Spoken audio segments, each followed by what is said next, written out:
We are at the Jet World Masters 2025 here in Norway, and in that tent we have the best scale jet models in the world.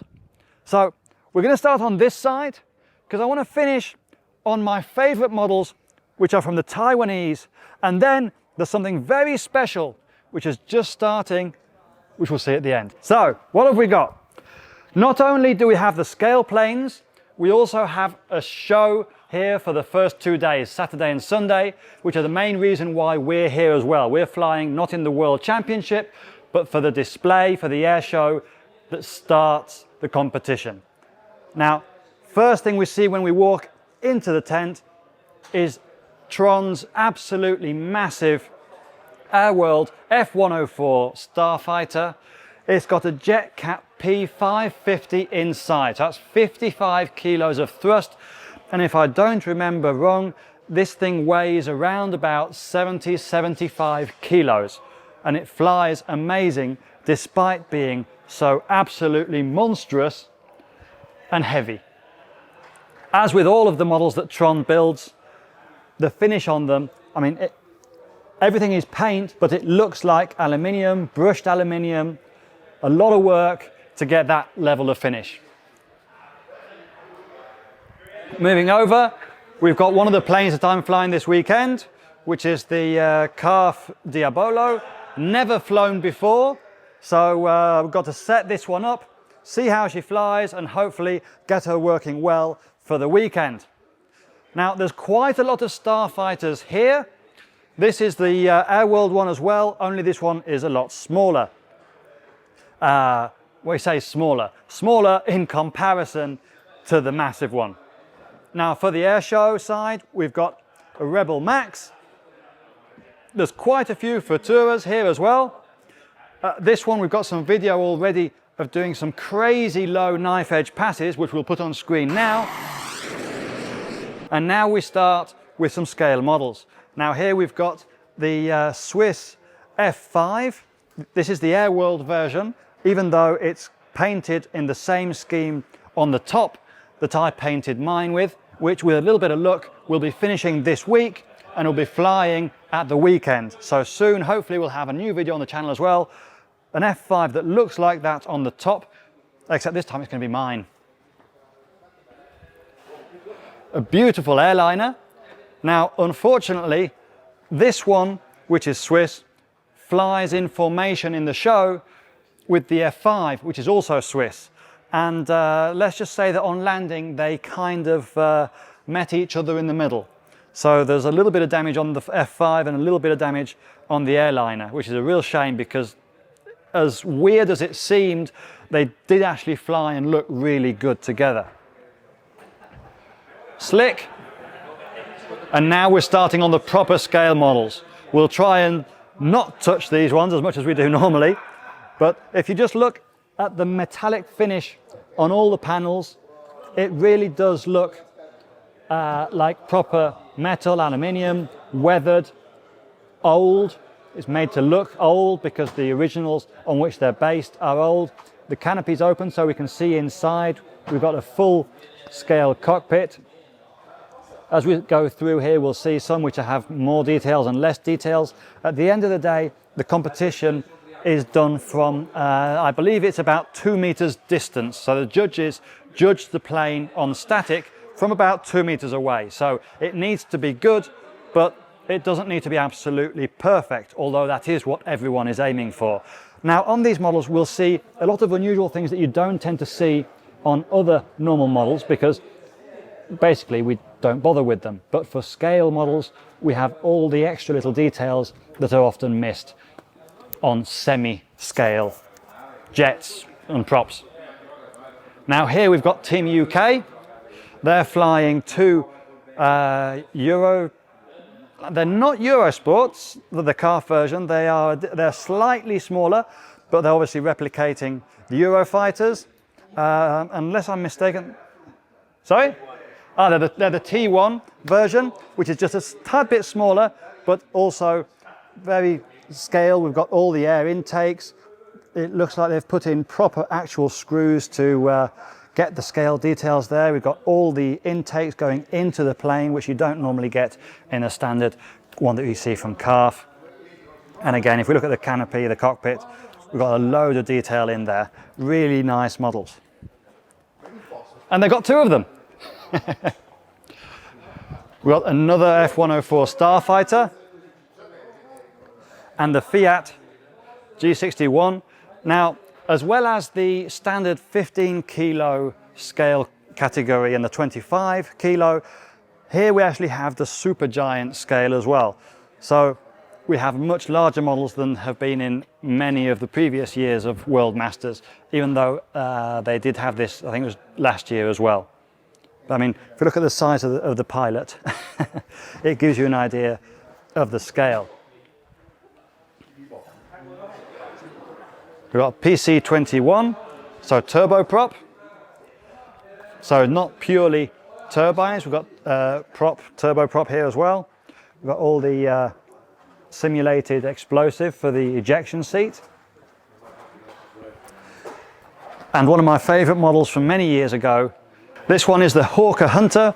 It's interesting because the Swiss seem to tend to build not only scale models, but scale models that they have access to. So they build Swiss models, which is why most of them have the Swiss flag on the wings, as this one does. We've got L39, which is always popular. Now, it is a standard kit, but everyone has these little extra details that you don't normally get. So we've got little dials inset into the body here. We've got little gauges and pressures everywhere. And they even have these little extra details. So things for, like for the wheels. So these would be the wheel chucks with the number plate as well. And I mean, I can imagine how difficult it is to keep these planes in pristine condition with things like that sticking out of the wing. Trying to get the wing into a wing bag and have that not get damaged along the way must be a challenge on its own. Now this one is really nicely finished. We've got all, again, I'm probably repeating myself a lot here, but a load of nice, really nice scale details. It's not a standard plane that you tend to see all too often. If you come around the back here, I mean, even the flaps, you can see they're beautifully finished, even on the inside, even with the little badges, stickers. We've got the weathering, even on the underside. Really, really nice. This one is by far probably one of my favorite models in here. We've got another Hawker Hunter here. Now this one is special because it comes out of the same kit as the other one, but it's been very, very heavily modified to be, instead of the single-seater version, this is the double-seater. So they've actually widened the whole fuselage to be able to get the double canopy, double cockpit, 2 pilot seats, and basically they've remade all of this section to be able to make the scale version of the twin-seater. And once again, we've got the little extra details like the covers for the intakes, which to the best of my knowledge don't really add any points, but it's just a nice touch to finish the model off.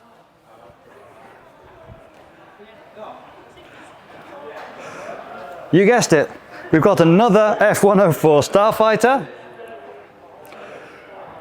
This one, I believe we actually saw at Jet Power last year.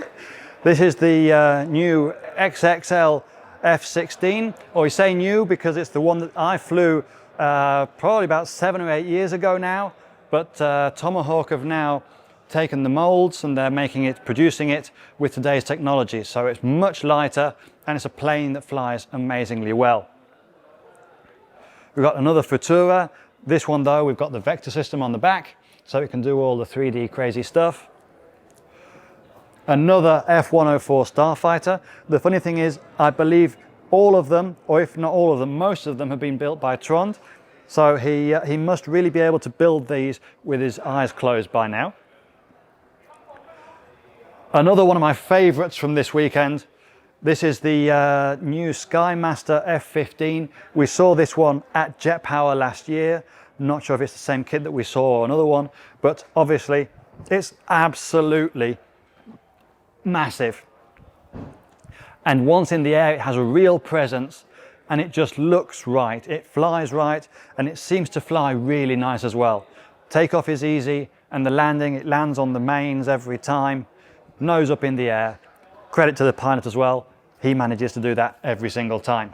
Now it may not look too healthy at the moment just because it's upside down. We're having to just tighten up the bolts on the landing gear system at the back. But this is the Pilot RC Extra NG 103, which I'm flying this weekend. Really great flying plane, and fortunately for me, it's already got chasse servos inside. So it's a great flying plane. It's got a slightly smaller engine than we're used to, and it's got full length pipes on it as well. So the power and especially the speed on the throttle isn't quite what we're used to, so we're trying to get used to that, but I'm sure it'll be good and we'll have a load of fun all weekend long. Got an F100. Now they really fly the pants off of this one. I mean, knife edging down the runway as if it was a sport jet. And just look at all the detailing on all the panels, how they've scrubbed away some of that paint just to get the same kind of detailing that they get on the full size after it's been in service for a number of years. We've got some more 15 kilo category planes over here. We've got a Hawk, which is an always popular model for Jet World Masters because they're good flying models, they fly nice, they're easy to fly, and they take all the detailing well. Plus there's a load of manufacturers that make them, so there's a load of different sizes and variants that you can choose from depending on what kind of scale detailing you're wanting to do. Got an F-16, these ones are from Germany. F-86, not too sure on the scale detailing of this one. It very much looks like a standard, almost ready to fly kit, but still a nice plane nevertheless. And probably the same could go to say for the PC-21, which is flying once again in the super large category. No weathering, but it is at the end of the day a display model, both the original and this one. So doesn't have all the crazy details, but it's still a plane that we'd all like to have in our workshop, wouldn't we? Got the ME-262, again, ever popular model because it's got the big wingspan. Now remember, these guys spend hundreds and thousands of hours working on their models. The last thing you want is to damage it due to pilot error. So if you find a model that is particularly difficult to take off or to land or isn't nice to fly, well, it's just putting at risk all those hundreds and thousands of hours of work that you've put into it. That's why the Hawks and the MB339s are always popular, because they just fly so well and all that invested time and effort is very much safe. A smaller version of the Fiat that we saw over there. Now this is one of the more unusual ones because you don't see many of these at all. The Drake by Airworld. It's, we haven't seen this one fly yet. This one's from Austria. Not sure if we'll get to see this one fly tomorrow. Of course, a lot of these models are waiting for the show to end to be able to start the competition on Monday.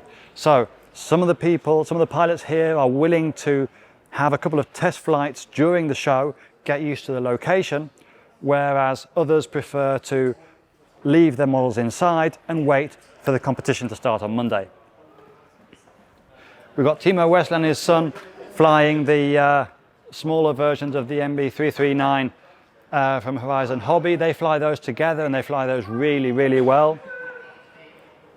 We've got another massive PC-21, Pilot RC Edge, flown by another young guy, really, really flying it well. I think I'm starting to feel old and maybe needing to retire. All these young guns are really pushing up the rear. And it's the first time I've seen the Horizon Hobby Hawk, which again flown by the same guys. It's a nice looking model, nice flying model. It's slightly unusual because it's got the all the sides are actually foam padded and they've got that simulated carbon on the inside. So I suppose pushing convention here by the Horizon Hobby guys. Well done. And a nice flying model which is basically available to anyone to fly. Unlike monsters like this one. where we've got the Tomahawk L39, which again, this one's running a JetCat P550, so 55 kilos of thrust. It goes through something silly like 10 litres or 12 litres of fuel for every single flight. Very much out of the reach for most, me included, but still very nice to see in the air. Very difficult to differentiate between a model and a full size, probably due to the size being quite close one to the other. Got a calf bolt, which we expect to see fly in the show at some point, although that hasn't happened yet. The F86, now this is Carlos's favourite. He's actually already picked up a kit of this particular model, and he's told us that he wants to do this exact same colour scheme. If he can get it half as detailed and nice as this one, he'll be on to a winner. And this one has to be, I think, my favourite scale model of the weekend. This is the ME262, beautifully finished, all the panelling, all the riveting. It definitely took down a few enemy aircraft in its day. And not sure if we've got, let's just steal for a moment the antenna. This is the nose cone that sits on the front here. I'm not sure if it's something out of Star Wars or what, but it's amazing to see it on the ground. And in the air, it's kind of unusual because it looks almost like it's got a propeller in the front. But except obviously it doesn't have any noise. But very nice, especially because it's slightly unusual, which at the end of the day is nice to see. We don't just want to see Hawks and 339s. We're in the Italian corner with the small Cougar. Again, 15 kilo category. Very nice colour scheme, not one that we're used to seeing on Cougars. It's funny, Cougars were a very popular model back in the day. You don't tend to see many of them now, but nice flying planes. Then we've got F-16. Again, very scale. We've got all the antennas on the back here for in the case of lightning strikes and so on. All minuscule details that the full size has been replicated. Another 339. This F-16, they've flown it today in the show. It's an absolutely beautiful aircraft, and not sure if the blue is going to come across on video, but the blue where the bird's head is super bright and it just looks really nice, especially when the sun hits it. Got the Belgian Air Force F-16, an amazing colour scheme.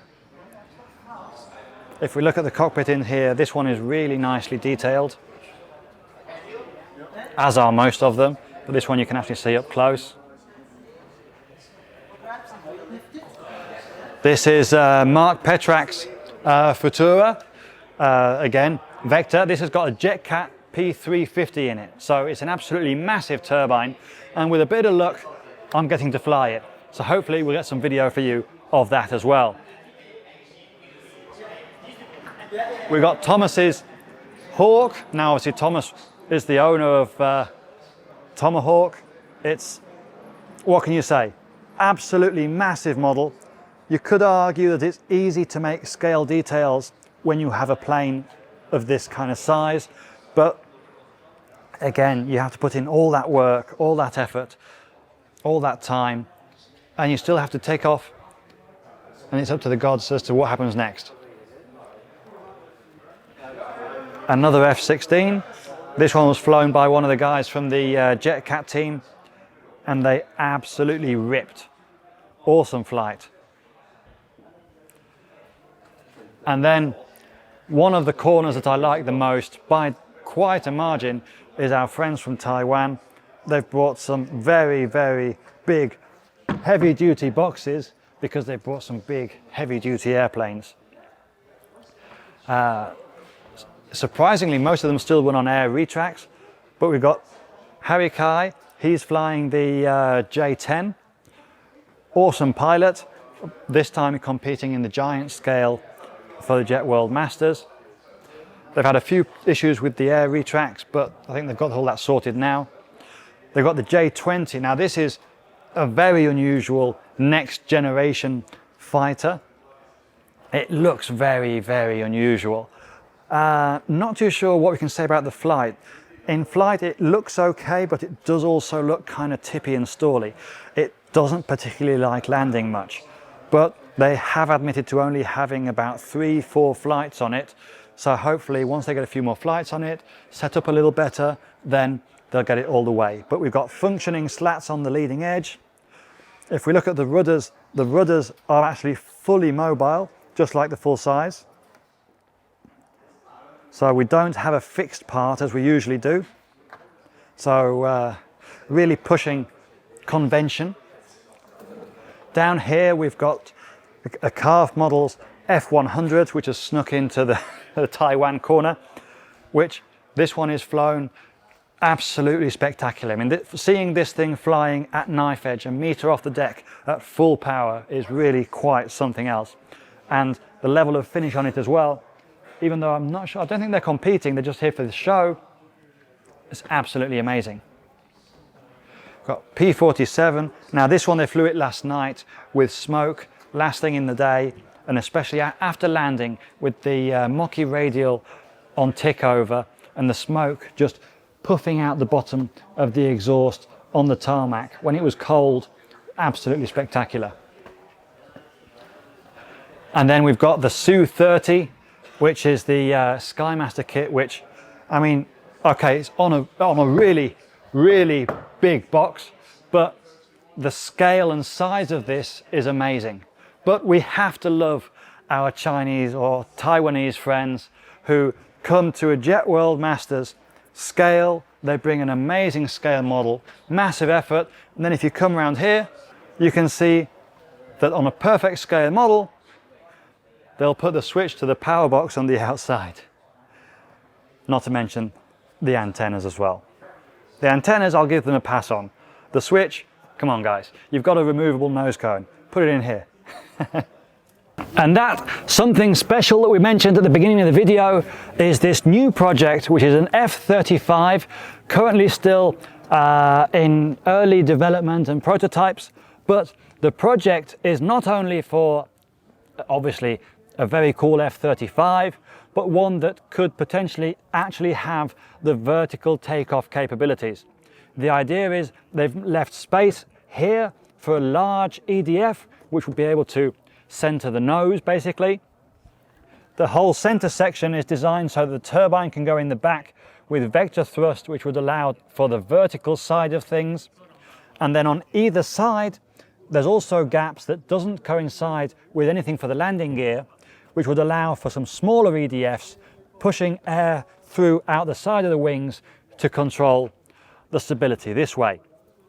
Now it sounds like something that has a lot of work ahead of it, and my good friend Joel Rashkoff has been working on small versions of that for years, and he knows exactly how hard this is. But we wish them all the very best of luck, because it would be really cool to see something like this actually working with a turbine inside, being able to vertically take off and land. Hopefully soon. And there you have it, the planes flying at the Jet World Masters 2025 here in Norway. I hope you've enjoyed the video. If you did, leave us a like, subscribe if you aren't already, and we'll see you all in the next one.